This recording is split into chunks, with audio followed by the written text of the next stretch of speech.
അസ്സഅദത്തുൽ അബദിയ, ശാശ്വതമായ വിജയം നമുക്ക് ലഭിക്കുക.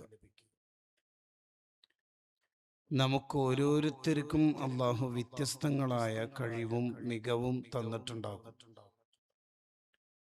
അതിനെ മൗളിഇൽ തന്നെ വളഅ ചെയ്യുമ്പോഴാണ് എന്നാണ് കിതാബിൽ പറയുക. അതിനർത്ഥം അള്ളാഹുവിൻ്റെ തൃപ്തിയിൽ അതൊക്കെ ഉപയോഗിക്കുമ്പോഴാണ് നമുക്ക് സ്വർഗം ലഭിക്കുക, വിജയിക്കുക. ഉദാഹരണത്തിന് ഒരാളുടെ സമ്പത്ത്, ആ സമ്പത്ത് നല്ലതിനും ഉപയോഗിക്കാം, അള്ളാഹുവിൻ്റെ വെറുപ്പുള്ള മാർഗത്തിലും ഉപയോഗിക്കാം. ഇങ്ങനെ ഏത് കഴിവും ഏത് വിഭവവും